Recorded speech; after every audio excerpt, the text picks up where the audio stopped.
சுபைக்குழுவில் இணைந்துள்ள ஆசிரியர்கள் அனைவருக்கும் வணக்கம். ஆசிரியர்களே, தற்பொழுது நாம் காண இருக்கக்கூடிய பகுதியானது முதுகலை பட்டதாரி ஆசிரியர் தேர்வு பிஜிடிஆர்பி எக்ஸாம் 2025. இந்த தேர்விற்கு தயாராகக்கூடிய நமது சுபைக்குழு ஆசிரியர்களுக்காக ஒவ்வொரு நாளுமே நம்ம பயிற்சிகளானது கொடுத்துட்டு இருக்கோம். அதுல தமிழ் பாடத்தை எடுத்து பயிற்சி மேற்கொள்ளக்கூடிய ஆசிரியர்களுக்கான இன்றைய பயிற்சி இலக்கணவியல். ஸோ இந்த இலக்கணவியல் என்பது 11th இருக்கக்கூடிய சிறப்பு தமிழினுடைய இயல், சிறப்பு தமிழ்ல இயல் 4. இயல் 4. ஸோ இது மிக முக்கியமான இலக்கணத்தினுடைய தகவலை உள்ளடக்கியது. ஸோ இதுல இருந்து 343 வினாக்களானது நம்ம கிரியேட் பண்ணியிருக்கோம். அதனை குறித்த ஒரு முழுமையான தகவலை நம்ம காண இருக்கிறோம். ஸோ இந்த பிடிஎஃப் பாத்தீங்கன்னா நம்ம என்ன செஞ்சிருக்கோம், வாட்ஸ்அப் குரூப் ஆனது ரிவிஷனுக்கான வாட்ஸ்அப் குரூப் கிரியேட் பண்ணியிருக்கோம். ஸோ அதுல இந்த வீடியோவினுடைய லிங்க், அதே மாதிரி இந்த கொஸ்டினோட பிடிஎஃப் நம்ம கொடுத்துறோம். நீங்க வீடியோவை பயன்படுத்தி என்ன செஞ்சுக்கலாம், தங்களுக்கான பயிற்சியை எடுத்துக்கலாம். ஸோ ரிவிஷன் சார்பாக 1 லைனர் நம்ம என்ன செஞ்சிருக்கோம், கிரியேட் பண்ணிருக்கோம். 1 மந்த் ரிவிஷனுக்கான 1 லைனர் கிரியேட் பண்ணிருக்கோம். அதே மாதிரி 18,500 வினாக்கள் உங்களுக்கு நம்ம ப்ரொவைட் பண்றோம். ஸோ தமிழ்ல முழு மதிப்பெண் எடுப்பதற்கான வழிமுறையாக உருவாக்கி கொடுக்கக்கூடிய இந்த பகுதியை சுபைக்குழு ஆசிரியர்கள் முழுமையாக பயன்படுத்திக்கோங்க. ஸோ முதல் வினா பாருங்க, ஒரு மொழிக்கு ஒழுங்கையும் சீர்மையையும் தருவது எது கேட்டீங்கன்னா இலக்கணம். மொழியின் இயக்கத்தை பல விதிகளாக பாகுபடுத்தி காட்டுவது இலக்கணம். மொழியினுடைய இயக்கங்களை பல விகுதிகளாக பாகுபடுத்தி காட்டுவது இலக்கணம். இலக்கணம் மொழியினுடைய கண்ணாக போற்றப்படுகிறது. தொல்காப்பிய பாயிரத்தில் என்ப என்மனார் புலவர், மொழிவ மொழிமனார் என குறிப்பிட்டுள்ளமையால் தொல்காப்பியத்திற்கு முன் இலக்கண நூல்கள் இருந்திருப்பது என்பது உறுதி செய்யப்படுகிறது. வழக்கும் செய்யுளும் ஆயிரும் முதலின் எழுத்தும் சொல்லும் பொருளும் நாடி தொல்காப்பியம் தொகுக்கப்பெற்றது என்று எடுத்துரைக்கக்கூடிய நூல் எதுனா தொல்காப்பியத்தினுடைய சிறப்பு பாயிரம். வழக்கும் செய்யுளும் ஆயிரும் முதலில் எழுத்தும் சொல்லும் பொருளும் நாடி தொல்காப்பியம் தொகுக்க பெற்றது என்று எடுத்துரைக்கக்கூடியது தொல்காப்பியத்தினுடைய சிறப்பு பாயிரம். செய்யுள் வடிவில் இயற்றப்பட்ட பழந்தமிழ் இலக்கணம் இது முக்கியமானது. செய்யுள் வடிவில் இயற்றப்பட்ட பழந்தமிழ் இலக்கண நூல் என்பது தொல்காப்பியம். எந்த அதிகாரங்களை அடிப்படையாக கொண்டு, சரிங்களா, எந்த அதிகாரங்களை அடிப்படையாக கொண்டு நன்னூல், நேமிநாதம் ஆகிய இலக்கண நூல்கள் தோன்றின? தொல்காப்பியம் எழுத்து சொல், இந்த அதிகாரங்கள் தொல்காப்பியத்தினுடைய எழுத்து சொல், இந்த அதிகாரங்களை அடிப்படையாக கொண்டு நன்னூல், நேமிநாதம் ஆகிய இலக்கண நூல்களானது தோன்றின. சொல்லதிகாரம் மட்டும் அமைந்த இலக்கண நூல் இது. சொல்ல அதிகாரம் மட்டும் அமைந்த இலக்கண நூலானது பிரயோக விவேகம் இலக்கண கொத்து. பிரயோக விவேகம், சரிங்களா. அதே மாதிரி இலக்கண கொத்து, இது சொல்ல அதிகாரம் மட்டும் இடம்பெற்றுள்ள இலக்கணம். சொல் அதிகாரம் மட்டும் அமைந்த இலக்கண நூல். தொல்காப்பிய பொருள் அதிகாரம் அகத்திணையில். அடுத்த வினா பாருங்க, தொல்காப்பியம் பொருள் அதிகாரத்தினுடைய, தொல்காப்பியம் பொருள் அதிகாரம் அகத்திணையியல் சார்ந்து தோன்றிய இலக்கண நூல் எதுன்னு கேட்டீங்கன்னா இறையனார் அகப்பொருள். இறையனார் அகப்பொருள், நம்பி அகப்பொருள், களவியல் காரிகை, மாறன் அகப்பொருள். ஸோ இது ஃபுல்லாமே தொல்காப்பியத்தினுடைய பொருள் அதிகாரம் அகத்திணையியல் சார்ந்து, சரி, அகத்திணையியல் சார்ந்து தோன்றிய இலக்கண நூல்கள். இதே மாதிரி தொல்காப்பியத்தினுடைய புறத்திணையியல் சார்ந்து தோன்றிய நூல்கள் எது, இலக்கண நூல்கள் எது சொல்லி பார்த்தோம்னா புறப்பொருள், வெண்பா மாலை, பன்னிரு படலம், இது இரண்டுமே தொல்காப்பியத்தினுடைய புறத்திணையியல் சார்ந்து தோன்றிய இலக்கண நூல்கள்.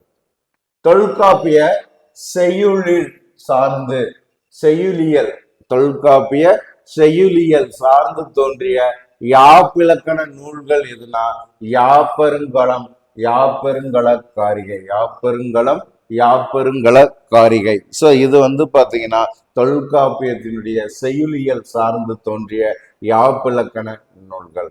அதே மாதிரி தொல்காப்பியத்தினுடைய உவமவியல் சார்ந்து தோன்றிய அணி இலக்கண நூல்கள் எதுன்னு கேட்டாங்கன்னா அணி இலக்கணம். தொல்காப்பியத்தினுடைய உவமையியல் சார்ந்து தோன்றிய அணி இலக்கண நூல்கள் எதுன்னு கேட்டாங்கன்னா தண்டி அலங்காரம், மாறன் அலங்காரம். எந்த நூற்றாண்டிற்கு பின்னர் உரைநடை வடிவில் இலக்கண நூல்கள் எழுதப்பட்டன? 19ஆம் நூற்றாண்டு. இந்த 19ஆம் நூற்றாண்டிற்கு பின்னர் தான், 19ஆம் நூற்றாண்டிற்கு பின்னர் தான் வந்து பாத்தீங்கன்னா உரைநடை வடிவில் இலக்கண நூல்களானது என்ன செய்யப்பட்டது, எழுதப்பட்டது. உரைநடை வடிவுல அமைந்த அந்த இலக்கண நூல்கள் இது 19ஆம் நூற்றாண்டிற்கு பின்னர் உரைநடை வடிவில் இலக்கண நூல்கள் எழுதப்பட்டதுன்னு சொன்னா அப்ப அந்த 19ஆம் நூற்றாண்டிற்கு பின்னர் உரைநடை வடிவில் எழுதப்பட்ட நூல்கள் சொல்லி பார்த்தோம்னா இலக்கண சுருக்கம், இலக்கண சுருக்க வினாவிடை. இது இரண்டும். தமிழின் தனி சிறப்புகளை தமிழ் அறியாத மேநாட்டினருக்கும் எடுத்துக்காட்டாய் விளங்கக்கூடிய நூல் எதுனா திராவிட மொழியின் ஒப்பிலக்கணம், கால்டுவெல்லின் படைப்பு. 5 இலக்கணம் கொண்டு விளங்கக்கூடிய நூல் எதுன்னு கேட்டாங்கன்னா தொல்காப்பியம். தொல்காப்பியத்தில் உள்ள அதிகாரங்கள் எவை? எழுத்ததிகாரம், சொல்லதிகாரம், பொருளதிகாரம். தொல்காப்பியம் ஒவ்வொரு அதிகாரமும் எத்தனை இயல்களாக பகுக்கப்பட்டுள்ளதுன்னா 9 இயல்களாக, தொல்காப்பியத்தில் 9 இயல்களாக பகுக்கப்பட்டுள்ளது. தொல்காப்பியத்துல எந்த அதிகாரம் பழந்தமிழரின் நாகரிகத்தையும் அவர்தம் வாழ்வியல் நடைமுறைகளையும் எடுத்து எம்புகிறதுனா பொருள் அதிகாரம். எந்த அதிகாரத்தில் அமைந்துள்ள இயல்களிலிருந்து இயற்கை, சுற்றுப்புற சூழல், அக்கால மக்களின் அக உணர்வுகள், பன்னாட்டு பழக்க வழக்கங்கள் ஆகியவற்றை அறிந்து கொள்ள முடிகிறதுனா பொருள் அதிகாரம். தொல்காப்பியத்தில் போர் நெறிகள் குறித்த செய்திகளை எந்த இயலில் அறிய முடிகிறது? புறப்பொருள், புறப்பொருள் பற்றிய இயலில் அறிய முடிகிறது. தொல்காப்பியத்தில் அன்பின் ஐந்திணை, அவற்றின் முதல் கரு, உரிபொருள் ஆகியவற்றை அகப்பொருள் பற்றிய இயலில் அறிய முடிகிறது. தொல்காப்பிய நூலிற்கு உரை எழுதியவர்கள் யார்? தொல்காப்பியத்திற்கு உரை எழுதியவர்கள் சொல்லி பார்க்கும் பொழுது இளம்பூரணர், சேனாவரையர், நச்சினார்க்கினியர், பேராசிரியர். 4 பேர் தொல்காப்பிய நூலிற்கு உரை எழுதியவர்கள். தொல்காப்பிய எழுத்து அதிகாரத்தின் 9 இயல்கள் என்பது, தொல்காப்பியத்தின் எழுத்து அதிகாரத்தில் உள்ள 9 இயல்கள் என்பது நூல் மரபு, மொழி மரபு, பிறப்பியல், புணரியல், தொகை மரபு, உருபியல், உயிர் மயங்கியல், புள்ளி மயங்கியல், குற்றியலுகர புணரியல். இது வந்து பாத்தீங்கன்னா எழுத்ததிகாரம். அப்ப தொல்காப்பியத்தின் சொல்லதிகாரத்துல இருக்கக்கூடிய 9 இயல்கள் எவைன்னா கிளவியாக்கம், வேற்றுமை இயல், வேற்றுமை மயங்கியல், விழிமரபு, பெயரியல், இடையியல், உரியியல், எச்சவியல். இது வந்து பாத்தீங்கன்னா தொல்காப்பியத்தின் சொல்லதிகாரத்தில் இருக்கக்கூடிய 9 இயல்கள்.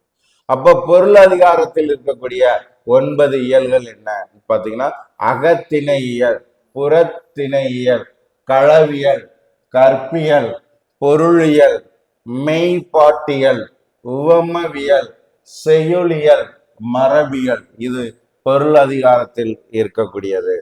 இறையனார் அகப்பொருள் நூல் யாரால் இயற்றப்பட்டதுன்னா இறையனார் என்பவரால் இயற்றப்பட்டது. இறையனார் என்பவரால் இயற்றப்பட்டது. சோ அடுத்த வினா பாருங்க. வினா எண் 28. களவியல் என்னும் பெயராலும் வழங்கப்படும் நூலானது இறையனார் அகப்பொருள். இறையனார் அகப்பொருள் அகம் என்பதை என்று இரண்டாக பிரிக்கிறது. அகம், களவு, கற்பு என்று. தமிழில் தோன்றிய முதல் உரை நூல் எது கேட்டாங்கன்னா இறையனார் அகப்பொருள். புறப்பொருளை பற்றி வெண்பா யாப்பில் கூறக்கூடிய நூலானது புறப்பொருள் வெண்பா மாலை. புறப்பொருளுக்குரிய இலக்கணத்தையும் இலக்கியத்தையும் தன்னகத்தே கொண்டுள்ள நூல் எது? புறப்பொருள் வெண்பா மாலை.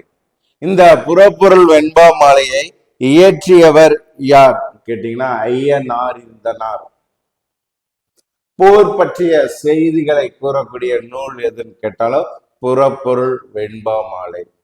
தொல்காப்பியம் புற திணைகளின் எண்ணிக்கை டேஸ் என குறிப்பிடுகிறதுனா 7. தொல்காப்பியம் கூறக்கூடிய புற திணைகளின் எண்ணிக்கை எத்தனைனா 7.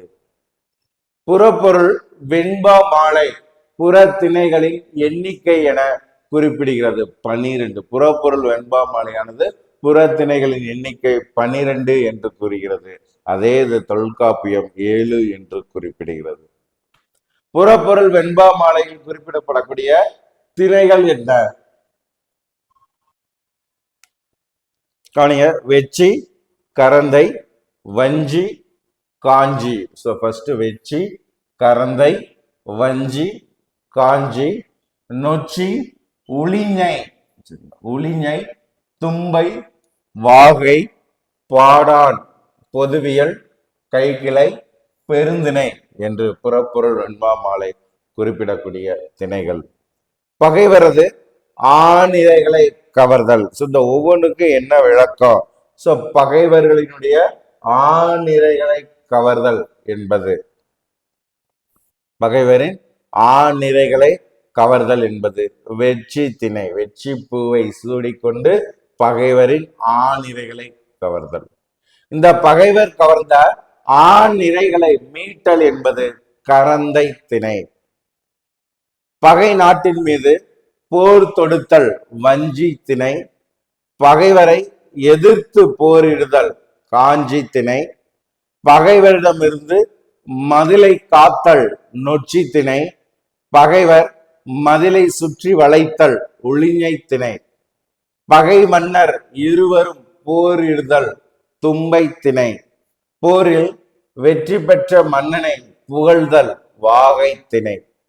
ஒருவனுடைய கல்வி, புகழ், வீரம், செல்வம் முதலியவற்றை போற்றுதல் என்பது பாடான் திணை. வெற்றி முதல் பாடான் வரை உள்ள புறத்திணைகளுக்கு பொதுவானவற்றையும் அவற்றுள் கூறப்படாதனவற்றையும் கூறுவது பொதுவியல் திணை. கைக்கிளை என்பது ஒருதலை காமம். பெருந்திணை என்பது பொருந்தா காமம். பெருந்திணை பொருந்தா காமம் பெருந்திணை. யாப்பிலக்கணம் கற்பாருக்கு உறுதுணையாக அமைவது யாப்பருங்கல காரிகை. யாப்பருங்கல காரிகை என்பது யாப்பிலக்கணம் கற்பாருக்கு உறுதுணையாக அமைவது. காரிகை என்பதற்கு பெண் என்றும் பொருளுண்டு. யாப்பருங்கல காரிகை நூலை இயற்றியவர் அமிர்த சாகரர். யாப்பருங்கல காரிகையில் உள்ள இயல்கள் கேட்டாங்கன்னா உறுப்பியல், செய்யுளியல், ஒளிப்பியல். யாப்பருங்கல காரிகையின் பெருமையையும் அதன் யாப்பை கற்பதில் கடினத்தையும் உணர்த்தக்கூடிய கூற்று எது? காரிகை கற்று கவி பாடுவதினும் பேரிகை கொட்டி பிழைப்பது மேல். யாப்பெருங்களம் என்னும் இலக்கண நூலை படைத்தவர் அமிர்த சாகரர். யாப்பெருங்களம் என்ற நூலுக்கு உரை எழுதியவர் குணசாகரர். தொல்காப்பியத்திற்கு பின் 5 இலக்கண அமைப்பில் அமைந்த நூலானது வீரசோழியம். இந்த வீரசோழியம் புத்தமித்திரனால் எழுதப்பட்டது. இந்த வீரசோழியம் 5 அதிகாரத்தையும் 10 படலத்தையும் கொண்டது வீரசோழியம். அப்ப வீரசோழியம் நூலின் ஆசிரியர் புத்தமித்திரர். வீரசோழியம் 5 அதிகாரங்களையும் 10 படலத்தையும் கொண்டுள்ளது. தமிழ் மொழி வடமொழி ஆகிய இரண்டிற்கும் இலக்கணம் கூறக்கூடிய நூல் எதுன்னு கேட்டாங்கன்னா வீரசோழியம். இரண்டிற்கும் இலக்கணம் கூறக்கூடிய நூலானது வீரசோழியம். தமிழில் அணி இலக்கணம் கூறும் முதல் நூல் எது கேட்டாங்கன்னா தண்டி அலங்காரம். வடமொழியில் உள்ள காவிய தர்ஷம் என்னும் நூலை தழுவி எழுதப்பட்ட நூலானது தண்டி அலங்காரம். இந்த தண்டி அலங்காரம் என்னும் நூலினுடைய ஆசிரியர் தண்டி. தண்டி அலங்காரத்தில் உள்ள இயல்கள் பொது அணி இயல், பொருள் அணி இயல், சொல்லணி இயல். தண்டி அலங்காரம் எத்தனை நூற்பாக்களை கொண்டுள்ளது? 125 நூற்பா. செய்யுள் வகை மற்றும் அதன் இலக்கணம் ஆகியவை எந்த இயலில் சொல்லப்படுகிறது? தண்டி அலங்காரத்தின் பொதுவணி இயல். தன்மை அணி முதல் பாவிக அணி வரை 35 அணிகளின் இலக்கணத்தை கூறக்கூடிய இயல் எதுனா தண்டி அலங்காரத்தினுடைய பொருள் அணி இயல். மடக்கின் வகைகள் மற்றும் அவற்றின் இலக்கணம், சித்திர கவிகளின் இலக்கணம், வலுவமைதி ஆகியவற்றை கூறக்கூடிய இயல் எதுன்னு கேட்டாங்கன்னா சொல் அணி இயல். தண்டி அலங்காரத்தின் சொல் அணி இயல். தண்டி அலங்காரத்திற்கு பின் தோன்றிய அணி இலக்கண நூல் எதுனா சந்திராலோகம், குவலாயநந்தம், மாறன் அலங்காரம். இது மெயினானது, குறிப்பிட்டு எடுத்துக்கோங்க. ராமநாதபுரம் பாண்டித்துறை தேவர்கள் விருப்பத்திற்கு இணங்க குமார சுவாமி புலவர் என்னும் புலவரால் தண்டி அலங்காரமானது புதுப்பிக்கப்பட்டது. தண்டி அலங்காரம் என்னும் நூல் யாரால் பதிப்பிக்கப்பட்டது? தண்டி அலங்காரம் இது ஒரு இலக்கண நூல்.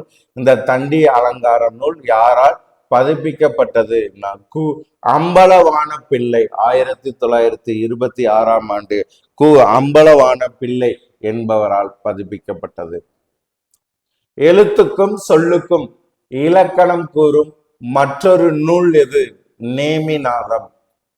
தொல்காப்பிய எழுத்திலக்கணத்தையும் சொல்லிலக்கணத்தையும் சுருக்கமாக கூறக்கூடிய நூல் கேட்டீங்கன்னா சின்னூல். இந்த சின்னூல் என்று அழைக்கப்படக்கூடியதுதான் நேமிநாதம். இந்த நேமிநாதம் என்னும் நூலை எழுதியவர் குணவீர பண்டிதர். வச்சநந்தி மாலை என்று அழைக்கப்படும் வெண்பா பாட்டியல் நூலை இயற்றியவர் குணவீர பண்டிதர். தொல்காப்பியத்திற்கு அடுத்ததாக மிகுதியாக பயன்பாட்டில் இருக்கக்கூடிய இலக்கண நூல் எதுன்னு கேட்டாங்கன்னா நன்னூல். தெளிவும் எளிமையும் கொண்டு விளங்கக்கூடிய இலக்கண நூல் தொல்காப்பியம் என்றால் செறிவும் சுருக்கமும் கொண்டு விளங்கக்கூடிய இலக்கண நூல் நன்னூல். இந்த நன்னூலில் உள்ள அதிகாரங்கள் சொல்லி எடுத்துக்கிற போது எழுத்து சொல். நன்னூலில் அமைந்துள்ள பொது பாயிரம் முகவுரை யாதுன்னா நல்ல நூலுக்குரிய இலக்கணம் 10 அழகு 10 குற்றம் 10 அழகு 10 குற்றம் 10 அழகு 10 குற்றம் நல்லாசிரியர் ஆசிரியர் ஆகாதவர் ஆகியோரது இலக்கணம் நல்ல மாணாக்கர் மாணாக்கர் ஆகாதவரின் இயல்புகள் பாடம் கற்பிக்கும் முறை கற்கும் முறை. இது ஃபுல்லாமே பாத்தீங்கன்னா நன்னூலில் அமைந்துள்ள பொது பாயிரத்தினுடைய முகவுரை ஆகும். நன்னூலில் இலக்கண சூத்திரங்களாக தொகுக்கப்பட்ட தொல்காப்பிய மேற்கோள் பாயிர உரை மேற்கோள். நன்னூலின் எழுத்து அதிகாரத்தில் உள்ள பதவியல். நல்லா கவனிங்க. பதவியல். நன்னூலில் எழுத்து அதிகாரத்தில் உள்ள பதவியல் எனும் இயல் தொல்காப்பியத்தின் வளர்நிலையாக அமைந்துள்ளது.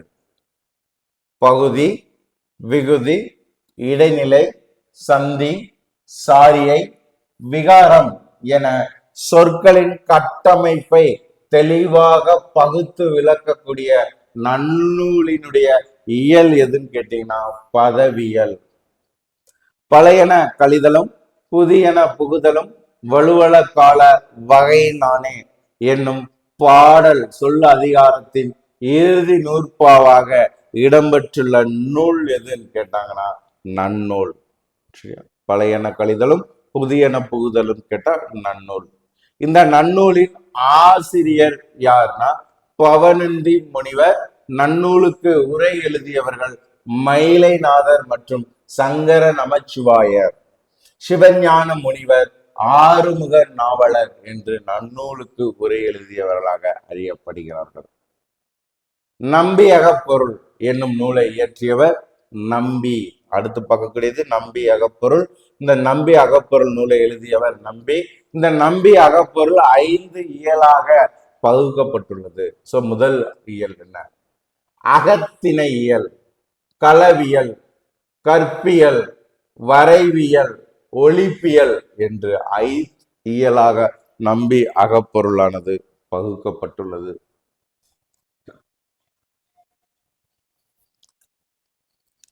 அடுத்து பாருங்க,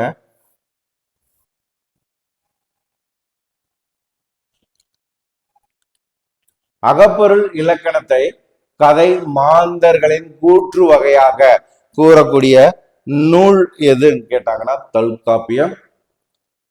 அகப்பொருள் இலக்கணத்தை துறை வகையாக கூறக்கூடிய நூலுனா நம்பி அகப்பொருள். எழுத்து, சொல், பொருள் என 3 அதிகாரமாக பகுக்கப்பட்டு 5 இலக்கணமும் கூறக்கூடிய நூலானது இலக்கண விளக்கம். தொல்காப்பியத்தை பின்பற்றி விரைவாக எழுதப்பட்டிருக்கக்கூடிய நூல் எதுனா குட்டி தொல்காப்பியம். இந்த குட்டி தொல்காப்பியம் என்று அழைக்கப்படக்கூடிய நூல் இலக்கண விளக்கம். இந்த குட்டி தொல்காப்பிய நூலை இயற்றியவர் வைத்தியநாத தேசிகர். வீரமாமுனிவர் எந்த நாட்டை சேர்ந்தவர்? இத்தாலி நாட்டை சேர்ந்தவர்.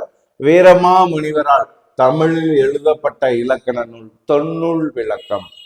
இந்த தொன்னூல் விளக்கம் கூறக்கூடிய 5 இலக்கணங்கள் யாவைனா எழுத்து, சொல், பொருள், யாப்பு, அணி என்று தொன்னூல் விளக்கமானது 5 இலக்கணங்களை கூறுகிறது. நன்னூல் கருத்துக்களையே பெரும்பான்மையாக கொண்ட நூல் எதுனா தொன்னூல் விளக்கம். சிற்றிலக்கியங்களின் அமைப்பு முதலானவற்றை விளக்க தோன்றிய நூல் எது? சிற்றிலக்கியங்களின் அமைப்பு முதலானவற்றை விளக்க தோன்றிய நூல் பாட்டியல் நூல்கள். இந்த பாட்டியல் நூல்களுள் முதன்மையானதாக கருதப்படக்கூடிய நூல் எது? பாட்டியல் நூல்கள் என்றாலே முதன்மையானதாக கருதப்படக்கூடிய நூலானது பன்னிரு பாட்டியல். இந்த பாட்டியல் நூல்கள் எத்தனை இயல்களாக அமைந்துள்ளதுன்னா 3 இயலாக எழுத்தியல், சொல்லியல், இனவியல் என்று பிரிக்கப்பட்டுள்ளது. இந்த பாட்டியல் நூல்களில் சில எவைனா வஜ்ஜனந்தி மாலை என்னும் வெண்பா பாட்டியல், வஜ்ஜனந்தி மாலை என்னும் வெண்பா பாட்டியல், நவநீத பாட்டியல், சிதம்பர பாட்டியல், இலக்கண விளக்க பாட்டியல். இத பாட்டியல் நூல்களின் சில. அவன், இவன், உவன் என்பனவற்றுள் சுட்டு பெயர் இன்று வழக்கில் இல்லை. எந்த சுட்டு பெயர்னா உவன். நறுமணம் என்னும் பொருளை குறித்த நாற்றம் என்னும் சொல் இன்று விரும்பத்தகாத மனத்தை குறிக்கிறது. தமிழில் மொழி முதல் வாரா எழுத்துக்களுள் ல, ர ஆகிய இன்று பலருடைய பெயர்களின் முதல் எழுத்துக்களாக இவை அமைந்துள்ளது. தமிழில் சொற்கள் அல்லது தொடர்களை இணைக்க என்னும் இடைச்சொல் வருகிறது.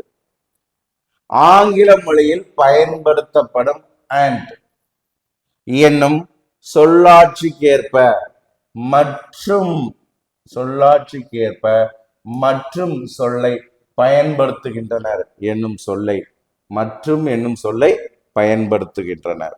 எதுக்கு? அண்ட். குட்டி தொல்காப்பியம் என்று அழைக்கப்படக்கூடியது நேமிநாதம். ஏற்கனவே நம்ம பார்த்ததுதான். அதுல இருந்து பாத்தீங்கன்னா புக் பேக் கொஸ்டின்ஸ் அப்படியே நம்ம பாத்தீங்கன்னா உங்களுக்கு என்ன செஞ்சிருக்கோம், தொகுத்து கொடுத்துருக்கோம். சரிங்களா? ஸோ பாருங்க, தண்டி அலங்காரம் தண்டி, இறையனார் அகப்பொருள் இறையனார், நம்பி அகப்பொருள் நம்பி, வீர சோழியம் புத்தமித்திரர், காரிகை கற்று கவி பாடுவதிலும் பேரிகை கொட்டி பிழைப்பது மேல் இத்தொடர் உணர்த்துவது என்ன கேட்டீங்கன்னா, கவிதை எழுதுவது அரிது, பேரிகை கொட்டினால் பிழைக்கலாம். சாரி, அகப்பொருள். அடுத்து பாருங்க, அகப்பொருள் சாராத நூலை தேர்வு செய்க. பன்னிரு படலம். தொல்காப்பியம் கற்பதற்கு முன்னர் பயிற்சி பெற வேண்டிய நூல் எதுனா நேமிநாதம். சரியாக பொருந்தியுள்ள விடை குறிப்பை தேர்வு செய்க என்பதுங்க. வெற்றி. வெற்றி என்பது பகைவரின் ஆநிறை கவர்தல். கரந்தை. கரந்தை என்பது பகைவரிடமிருந்து ஆநிறையை மீட்டல். உளிஞை. உளிஞை என்பது பகைவரின் மதிலை வளைத்தல். நொச்சி பகைவரிடமிருந்து மதிலை காத்தல்.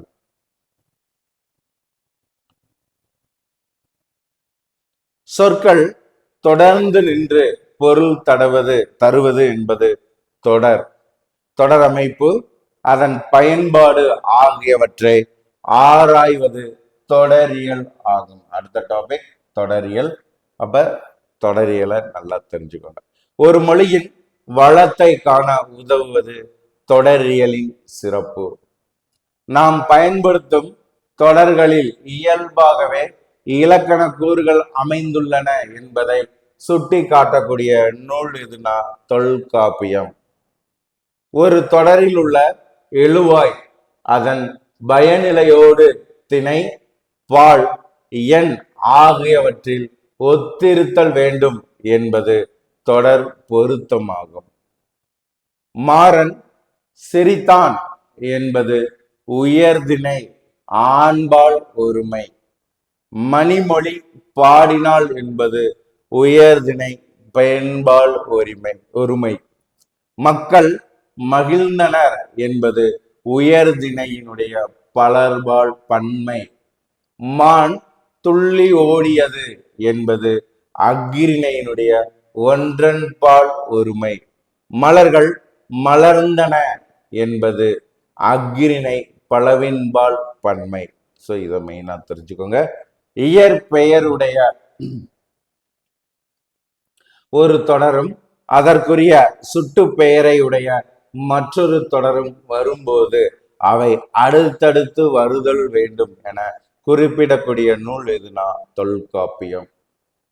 வினையில் தோன்றும் பாலரி கிளவியும் பெயரில் தோன்றும் பாலரி கிளவியும் மயங்கள் கூடா தம்மரபினவே என பாடல் வரி இடம்பெற்றுள்ள நூலானது தொல்காப்பியத்தினுடைய சொல்லதிகாரம் கிளவி ஆக்கத்தின் 11. ஒரு தொடரில், அடுத்த பகுதி பாருங்க, வினயன் 127. ஒரு தொடரில் திணை, பால், எண், இடம், காலம் ஆகியவற்றுள் ஏதேனும் ஒன்று மாறுபட்டு முன்னின்ற சொல்லுக்கு ஏற்றவாறு அமையாமல் இலக்கண குற்றம் தோன்ற வருவது என்பது வலுநிலை என்று அழைக்கப்படுகிறது. வினா, விடை, மரபு ஆகியன இடம்பெறும் தொடரில் தோன்ற வருவது வலுநிலை. வலு என்பதன் பொருள் என்ன? வலு என்பது குற்றம் அல்லது பிழை. குற்றம் அல்லது பிழை. வலு என்பது குற்றம் அல்லது பிழை. எந்த சொல்லை எப்பொருளால் குறித்தனரோ அச்சொல்லை அப்பொருளிலே தொன்று தொட்டு வலு இல்லாமல் கூறுவது என்பது வளாநிலை என்று அழைக்கப்படுகிறது. ஸோ இந்த இலக்கணத்துல வலுநிலை, வளாநிலை, வலுவமைதி. ஸோ இதை பாத்தீங்கன்னா நம்ம என்ன செய்யணும், மெயினா தெரிஞ்சுக்கிற மாதிரி இருக்கும். சரிங்களா? எச்சொல்லை எப்பொருளால், ஸோ இங்க கொடுக்கக்கூடியத அப்படியே பாத்தீங்கன்னா நீங்க குறிப்பெடுத்துக்கோங்க. எச்சொல்லை எப்பொருளால் குறித்தனரோ அச்சொல்லை அப்பொருளிலே தொன்று தொட்டு வலு இல்லாமல் கூறுவது என்பது வளாநிலை என்று அழைக்கப்படுகிறது. இந்த வளாநிலை என்பதனுடைய பொருள் என்ன? வளாநிலை என்பதன் பொருள் இலக்கண குற்றமில்லாத நிலை. வலு மற்றும் வளாநிலையில் எடுத்துக்காட்டு தருக. அவன் வந்தது திணை வலு, அவன் வந்தான் திணை வளாநிலை. சரியா? அடுத்து பாருங்க, வலு மற்றும் வளா நிலையில் பால் காண எடுத்துக்காட்டு. கண்மணி வந்தான் பால் வலு, கண்மணி வந்தாள் பால் வளாநிலை. வலு மற்றும் வளாநிலையில எண்களுக்கான எடுத்துக்காட்டு பார்க்கும்போது, பறவைகள் பறந்தது எண் வலு, பறவைகள் பறந்தன எண் வளாநிலை. வலு மற்றும் வளாநிலையில இடம் சொல்லி பார்க்கும்போது, நான் உண்டாய் இடவலு, நான் உண்டேன் இட வளாநிலை. ஸோ இதை பாத்தீங்கன்னா மெயினா பார்க்கணும். அடுத்து பாத்தீங்கன்னா காலத்திற்கு வலு வளாநிலை. காலத்திற்கு பார்க்கும் பொழுது, நாளை வருகிறேன் சரி, நாளை வருகிறேன் கால வலு, நாளை வருவேன் கால வளாநிலை. வலு மற்றும் வளாநிலையில் வினாவிற்கான எடுத்துக்காட்டுன்னு பார்க்கும்போது, இந்த சேவல் எத்தனை முட்டை போடும் வினா வலு, இந்த கோழி எத்தனை முட்டை போடும் வினா வளாநிலை. வலு மற்றும் வளாநிலையில் மரபுக்கான எடுத்துக்காட்டு, மயில் கூவும் மரபு வலு, மயில் அகவும் மரபு வளாநிலை. உன் பெயர் என்ன என கேட்டால் உடல் நலம் இல்லை என்று விடையளிப்பது விடை வலு. உன் பெயர் என்ன என்று கேட்டால் என் பெயர் மாசிலாமணி என விடையளிப்பது விடை வளாநிலை. இலக்கண குற்றம் உடையதாயினும் சான்றோரால் குற்றமற்றது என்று ஏற்றுக்கொள்ளப் பெறுவது, சான்றோர்களால் குற்றமற்றது என ஏற்றுக்கொள்ளப்படுவது வலுவமைதி. திணை வலுவமைதிக்கு எடுத்துக்காட்டு, உயர்திணை அஃறிணை ஆக்குதல், மரம் போல்வர் மக்கட்பண்பு இல்லாதவர். அஃறிணை உயர்திணை ஆக்குதல், நரியார் வந்தார், கிளியார் பேசினார். இறந்த காலத்திற்கு எதிர்காலம் வருதல் என்பது கால வலுவமைதி. இந்த கால வலுவமைதிக்கான எடுத்துக்காட்டு, சிறுமியாக இருந்தபோது நான் மணல் வீடு கட்டுவது இந்த கடற்கரையில்தான். அடுத்து இட வலுவமைதிக்கு எடுத்துக்காட்டு, இட வலுவமைதி. ஏற்கனவே வலுநிலை பார்த்தோம். ஸோ இப்போ வலுவமைதி பார்க்கிறோம். இட வலுவமைதிக்கான எடுத்துக்காட்டு, வேல்வெளி நினைத்தால் ஓட்ட போட்டியில் முதல் பரிசுதான். இயங்காத பொருளை இயங்குவதாய் கூறுதல் மரபு வலுவமைதி. இந்த மரபு வலுவமைதிக்கான எடுத்துக்காட்டு, இவ்வழி அவ்வூருக்கு போகும். வலு வரும் இடங்கள் 5 ஆகும். அவை யாவைன்னு கேட்டாங்கன்னா, வலு வரக்கூடிய இடங்கள் 5. அவை யாவை? எழுத்து. முதல்ல எழுத்து வலு, சொல் வலு, பொருள் வலு, யாப்பு வலு, அணி வலு என்று 5 இடங்கள். திருக்குறள் ஒற்று மிகுந்து எழுதாமை என்பது எழுத்து வலு. நான் சிரித்தான், நான் சிரித்தேன் என எழுதாமை என்பது சொல் வலு. கடற்கரை உடைய வெற்பனே நெய்தல் நிலத்திற்குரிய தலைவனை குறிக்காமல் குறிஞ்சி நில தலைவனை குறித்தது என்பது பொருள் வலு. வரி வளைக்கை திருநுதலாள் வெண்பாவில் கலித்தலை மயங்குதல் காய்முன் நிறை என்பது யாப்பு வலு. இளங்குவளை அன்ன நலங்கேல் ஆம்பல் வெள்ளாம்பல் பூவை சங்குக்கு உவமையாக கூறுதல் பொருத்தமில்லாதது. இது அணிவலு. சொல் நிலையில் அடுக்குமுறைக்கு எடுத்துக்காட்டு. ஏ தொத்தான், தொத்தன் இசை நிறை. என்ன என்ன அசை நிலை. வருக வருக பொருளோடு புனல். வருக வருக என்பது பொருளோடு புனல். இசை நிறை செய்யுளில் வரும் என குறிப்பிட்டாலும் பேச்சு வழக்கிலும் வரும் என்பதை மறுத்தல் இயலாது. இசை நிறை அசை நிலை பொருளோடு புணர்தல் என்று அவை மூன்று என்ப ஒரு சொல் அடுக்கே என குறிப்பிடக்கூடிய நூல் தொல்காப்பியம். சொல் அதிகாரத்தினுடைய எச்சவியல். தொடர்நிலை அடக்குமுறையில் அடங்கி வருபவைகள் எவை? தொடர்முறை அடக்குமுறையில் அடங்கி வருபவை எவை? வினை எச்சங்கள், வினை முற்றுக்கள், வேற்றுமை உருபுகள்.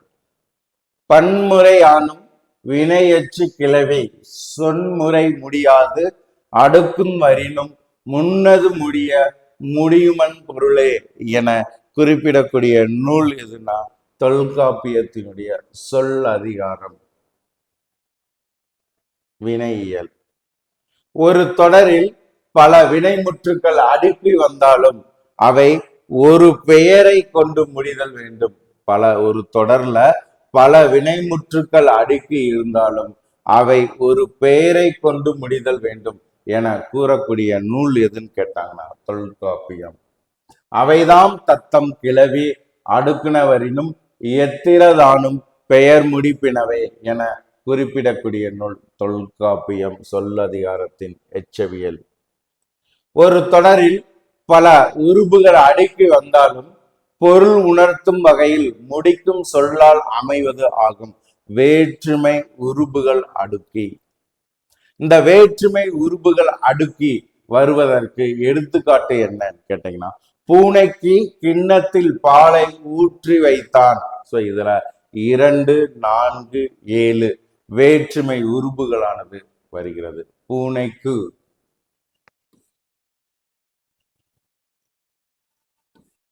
அதே மாதிரி கிண்ணத்தில் பாலை, அடை, சினை, முதல் ஆகியன மயங்காது முறையாக அடுக்கி வருவது. வண்ண சினை சொல். வண்ண சினை சொல்லிற்கு எடுத்துக்காட்டு தருக. வண்ண சிறை சொல்லிற்கு என எடுத்துக்காட்டு என்ன? அழுமூஞ்சி பாப்பா, சுருட்ட தலை பையன். அழுமூஞ்சி பாப்பா, அழுமூஞ்சி பாப்பா, சுருட்டை தலை பையன். அடை, சினை முதலென முறை மூன்றும் மயங்காமை நடைபெற்றியலும் வண்ண வண்ண சினை சொல் என குறிப்பிடும் நூல் எதுனா தொல்காப்பியம். சொல்லதிகாரத்தின் கிளவியாக்கம். ஒரு தொடரில் பெயரச்ச வினை எச்சங்கள் தாம் முடிக்கும் சொல்லுக்கு முன் இடையில் வேறு சொற்களும் வரலாம். இவ்வாறு வரும் சொல்லை இடைநிலை என தொல்காப்பியர் குறிப்பிடுகிறார். இவ்வாறு வரக்கூடியதை எவ்வாறு அழைக்கின்றனர்? இடைநிலை என்று தொல்காப்பியர் அழைக்கின்றார். மொழியியலாளர் இடைநிலையை எவ்வாறு குறிப்பிடுகின்றனர்? இடை செருக்கள் என்று குறிப்பிடுகின்றனர்.